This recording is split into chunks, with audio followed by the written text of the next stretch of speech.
부자들이 절대 하지 않는 선택 10가지.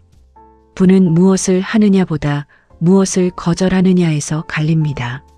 많은 사람들이 부자들을 보며 묻습니다. 어떤 투자로 돈을 벌었을까? 어떤 사업을 선택했을까? 어떤 기회를 잡았을까? 하지만 정작 중요한 질문은 조금 다릅니다. 그들은 무엇을 하지 않았을까? 부는 화려한 선택의 결과가 아니라 냉정한 거절의 결과일 가능성이 큽니다. 모든 기회를 잡지 않고, 모든 소비를 하지 않고, 모든 확장을 하지 않는 것.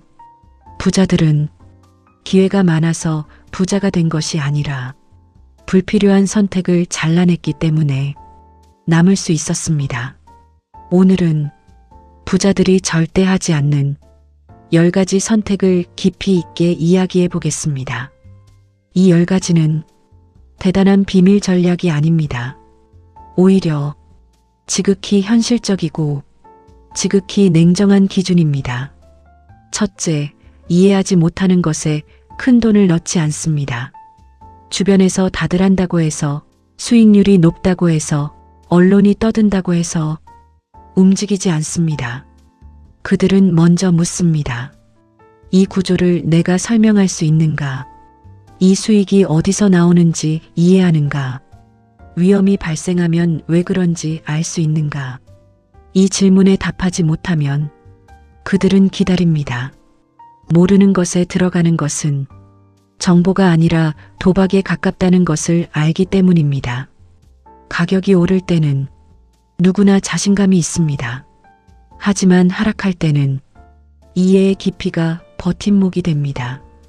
이해가 없으면 공포에 흔들리고 최악의 타이밍에 손실을 확정합니다. 부자들은 모르는 영역에서 돈을 벌려 하지 않습니다.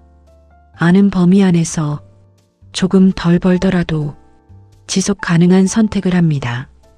둘째, 수입이 늘었다고 생활 수준을 즉시 올리지 않습니다. 수입이 오르면 많은 사람들은 보상을 떠올립니다. 더 좋은 집, 더 좋은 차, 더 많은 소비. 하지만 부자들은 수입 증가를 소비 신호로 해석하지 않습니다. 그들은 먼저 축적 구조를 강화합니다. 저축 비율을 올리고 투자 비중을 늘리고 비상자금을 두텁게 만듭니다.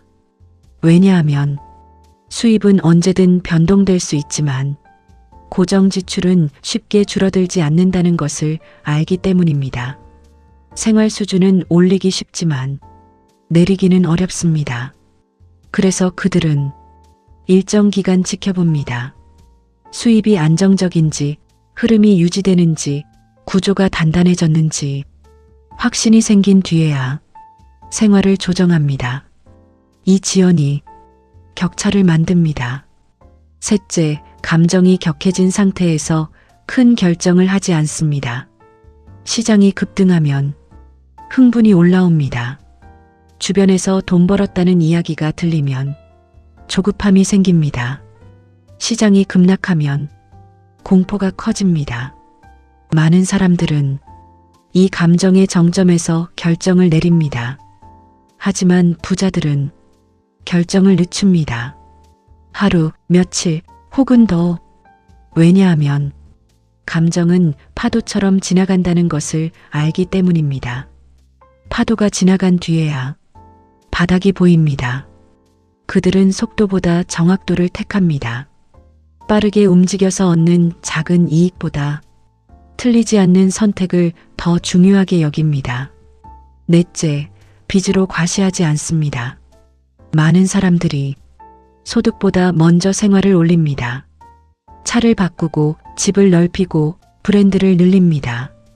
그 자리를 빚이 채웁니다. 어차피 갚으면 되지. 수입이 있으니까 괜찮아. 하지만 부자들은 과시를 위해 빚을 지지 않습니다. 왜냐하면 빚은 단순한 돈이 아니라 자유를 담보로 잡는 계약이라는 것을 알기 때문입니다. 빚이 늘어날수록 선택지는 줄어듭니다. 직장을 쉽게 그만두지 못하고 위험을 감수하지 못하고 기회가 와도 움직이지 못합니다. 그들은 빚을 쓰더라도 현금 흐름이 명확하고 수익 구조가 계산된 경우에만 사용합니다. 소비를 위한 빚은 절대 확장하지 않습니다. 과시는 순간이지만 상환은 장기이기 때문입니다. 다섯째, 모든 기회를 잡으려 하지 않습니다. 이것도 괜찮아 보이고 저것도 괜찮아 보이고 많은 사람들은 선택지를 넓히는 것이 기회라고 생각합니다. 하지만 부자들은 선택지를 줄입니다. 왜냐하면 집중력이 분산되면 성과도 분산된다는 것을 알기 때문입니다. 한 번에 여러 투자, 여러 사업, 여러 확장을 시도하지 않습니다. 자신이 통제할 수 있는 범위 안에서 단계적으로 확장합니다. 기회를 거절할 줄 아는 힘이 결국 자산을 지켜줍니다. 여섯째, 남의 속도를 따라가지 않습니다. 누군가 단기간에 큰 돈을 벌었다는 이야기가 들리면 대부분은 조급해집니다. 나만 뒤처진 것 아닐까? 지금이라도 들어가야 하나? 하지만 부자들은 타인의 속도에 반응하지 않습니다. 그들은 자신의 자본 규모, 자신의 리스크 허용 범위, 자신의 목표 기간을 기준으로 움직입니다. 왜냐하면 남의 속도를 따라가다 무너지는 사례를 너무 많이 보았기 때문입니다. 부는 경쟁이 아니라 설계의 결과입니다. 속도가 아니라 방향이 더 중요합니다. 일곱째, 작은 손실을 방치하지 않습니다. 많은 사람들은 이 정도는 괜찮겠지, 조금만 기다려보자, 이렇게 작은 손실을 미룹니다. 하지만 부자들은 손실이 발생하면 즉시 원인을 점검합니다. 틀린 판단인지, 환경 변화인지, 구조 문제인지, 그리고 필요하면 빠르게 정리합니다. 자존심 때문에 붙잡지 않습니다. 손실을 인정하는 것이 패배가 아니라 자산을 지키는 전략이라는 것을 알기 때문입니다. 여덟째, 자신의 시간을 헐값에 팔지 않습니다. 부자들은 돈을 모으기 전에 시간을 관리합니다. 시간은 가장 유한한 자산이기 때문입니다. 수입이 조금 늘어난다고 해서 모든 시간을 일로 채우지 않습니다. 대신 가치가 올라가는 일에 시간을 씁니다. 기술을 배우고 관계를 만들고 생산성을 높입니다. 시간이 쌓이면 수입의 단가가 올라갑니다. 단가가 오르면 같은 시간으로 더 많은 가치를 만듭니다. 이 구조를 이해하기 때문에 당장의 작은 돈에 시간을 소모하지 않습니다. 아홉째, 수익이 낮다고 해서 판을 키우지 않습니다. 많은 사람들이 처음 수익을 경험하는 순간 자신의 실력을 과대평가합니다. 이 정도면 감이 왔다. 이제 방향을 알겠다. 그리고 바로 투자 금액을 키웁니다. 레버리지를 사용하고 비중을 늘리고 위험을 확대합니다. 하지만 부자들은 수익이 날수록 속도를 늦춥니다. 왜냐하면 상승장에서는 누구나 돈을 벌 수 있다는 사실을 경험으로 알고 있기 때문입니다. 시장이 좋을 때의 수익은 실력과 환경이 섞여 있습니다. 그들은 묻습니다. 이 수익이 내 판단 덕분인가 아니면 시장 덕분인가? 그리고 스스로를 의심합니다. 의심은 약함이 아니라 안전장치입니다. 수익 직후에 과감해지는 사람은 대개 다음 하락장에서 무너집니다. 부자들은 수익이 날수록 현금을 확보하고 비중을 조정하고 리스크를 줄입니다. 왜냐하면 지키는 것이 버는 것보다 훨씬 어렵다는 것을 알기 때문입니다. 그들은 얼마 벌었는가 보다 얼마를 유지할 수 있는가를 더 중요하게 봅니다. 열째, 돈을 자존감의 증명수단으로 사용하지 않습니다.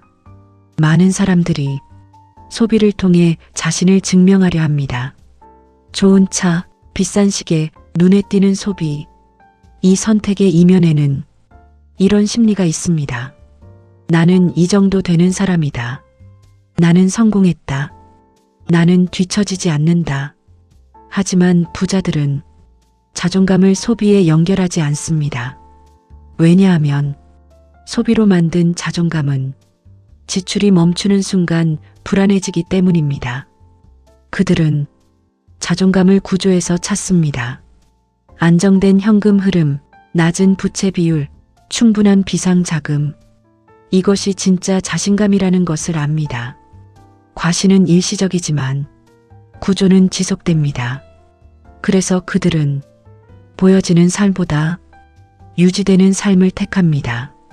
그리고 또 하나, 부자들은 지금 아니면 늦는다는 압박에 반응하지 않습니다. 시장에는 항상 긴박함이 있습니다. 지금 들어가야 한다. 이번 기회가 마지막이다. 이 말은 사람을 조급하게 만듭니다. 조급함은 판단을 흐립니다. 부자들은 기회가 사라질 것을 두려워하지 않습니다. 왜냐하면 기회는 반복된다는 것을 알기 때문입니다. 하나의 기회를 놓쳤다고 해서 부자가 될 가능성이 사라지지 않습니다. 하지만 준비되지 않은 상태에서 들어갔다가 크게 잃으면 회복에 오랜 시간이 걸립니다. 그래서 그들은 놓치는 것을 두려워하지 않습니다. 대신 틀리는 것을 더 두려워합니다. 또한 그들은 수입이 늘었으니 이제 괜찮다는 안일함을 경계합니다. 수입이 늘어나면 긴장이 풀리기 쉽습니다. 기록을 멈추고 지출 점검을 소홀히 하고 비율 관리를 느슨하게 합니다. 하지만 부자들은 수입이 늘어날수록 더 체계적으로 관리합니다. 왜냐하면 규모가 커질수록 작은 실수도 크게 확대되기 때문입니다. 100만 원 실수는 감당 가능할 수 있지만 1000만 원 실수는 회복이 어렵습니다. 그래서 규모가 커질수록 보수적으로 움직입니다. 결국 부자들이 절대 하지 않는 선택은 대단한 기술이 아니라 통제력을 잃는 선택입니다.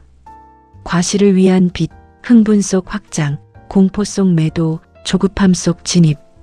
이 모든 선택은 감정이 주도합니다. 부자들은 감정이 아닌 기준으로 움직입니다. 기준은 단순합니다.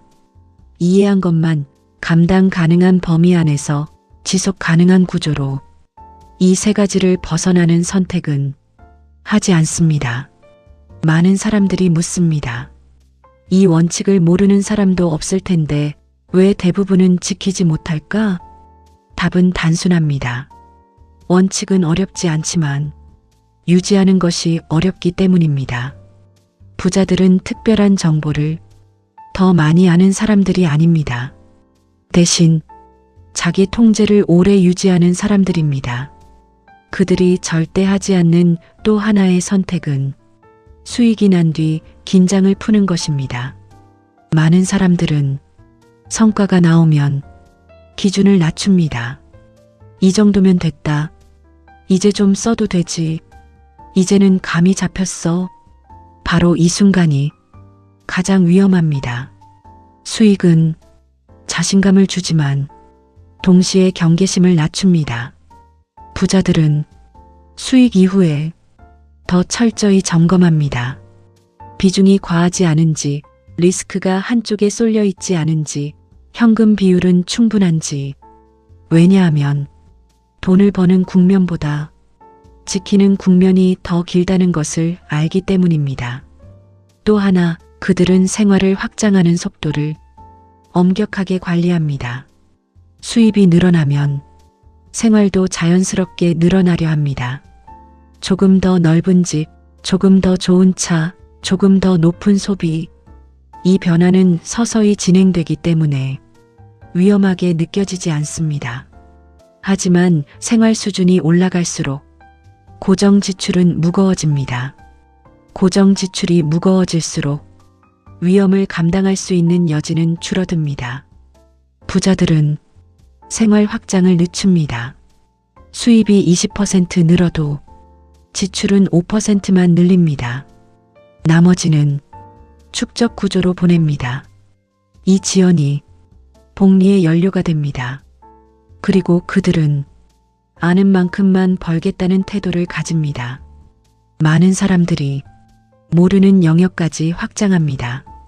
유행하는 산업, 남들이 한다는 사업, 트렌드에 올라타는 투자. 하지만 부자들은 자신의 전문성과 경험이 닿는 범위 안에서 확장합니다. 왜냐하면 전문성 밖의 확장은 판단력을 흐리게 만들기 때문입니다. 모르는 영역은 위험을 계산하기 어렵습니다. 계산할 수 없는 위험은 통제할 수 없습니다. 그래서 그들은 좋아 보인다가 아니라 이해한다를 기준으로 움직입니다.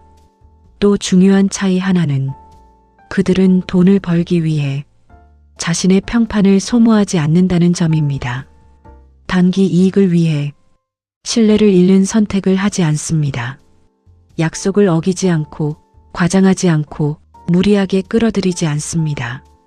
왜냐하면 평판은 장기 자산이기 때문입니다. 돈은 잃어도 다시 벌 수 있지만 신뢰는 잃으면 회복이 어렵습니다. 부자들은 평판을 자산으로 봅니다. 그래서 단기 이익보다 장기 관계를 택합니다. 결국 그들이 하지 않는 선택의 핵심은 지금 이익이 아니라 지속 가능성을 기준으로 삼는다는 점입니다. 지금 더 벌 수 있어도 지속이 어렵다면 거절합니다. 지금 더 커질 수 있어도 통제가 어렵다면 멈춥니다. 지금 더 화려해질 수 있어도 구조가 흔들린다면 포기합니다. 이 거절의 반복이 자산을 지킵니다. 하지만 여기서 많은 사람들이 무너집니다.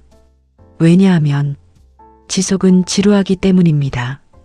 큰 변화 없이 같은 원칙을 유지하는 일은 눈에 띄지 않습니다. 그래서 유혹이 생깁니다. 이번 한 번만, 이번은 다를 거야. 부자들은 이 한 번을 경계합니다. 구조는 한 번의 예외에서 흔들리기 시작합니다. 결국 차이는 거창하지 않습니다. 정보의 양도 아니고 비밀 전략도 아닙니다. 차이는 무너지는 순간을 어떻게 넘기느냐입니다. 대부분의 사람들은 원칙을 모르는 것이 아닙니다. 알지만 지키지 못합니다. 왜냐하면 결정적인 순간에 감정이 이성을 이기기 때문입니다.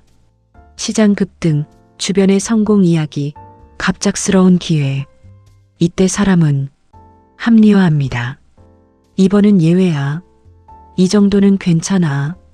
바로 이 한 번의 예외가 구조를 흔듭니다. 부자들은 예외를 만들지 않습니다.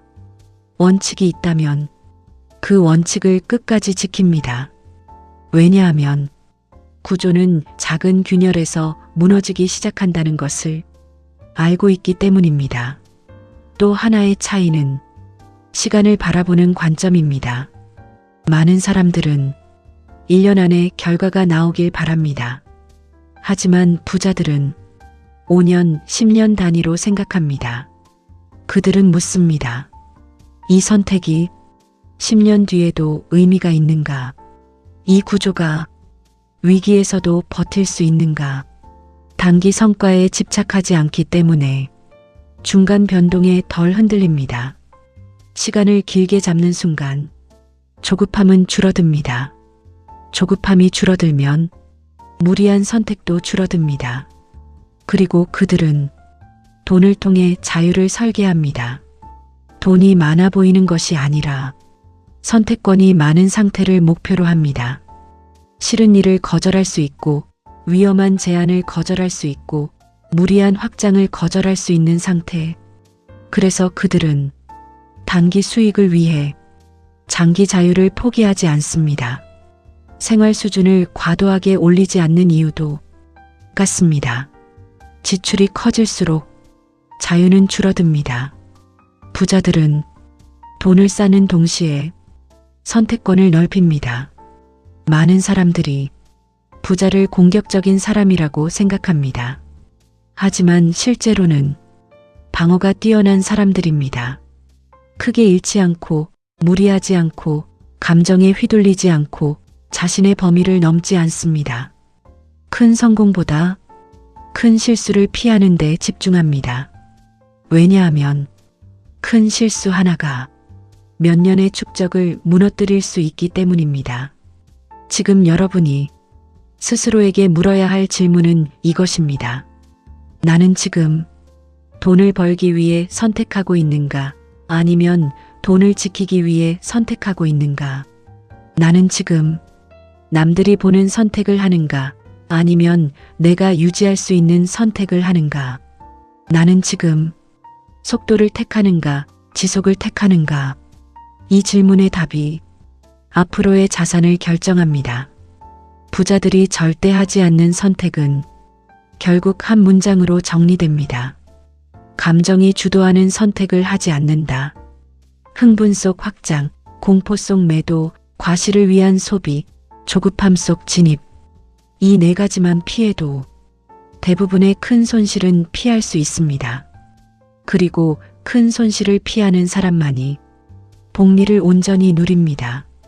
부는 특별한 비밀에서 오지 않습니다. 작은 원칙을 오랫동안 예외 없이 지키는 사람에게 옵니다. 남들이 흥분할 때 침착하고, 남들이 공포에 질릴 때 차분하고, 남들이 과시할 때 묵묵히 구조를 만드는 사람. 그 사람이 결국 가장 멀리 갑니다. 내용이 유용했다면 구독, 좋아요, 알림 설정 잊지 마세요.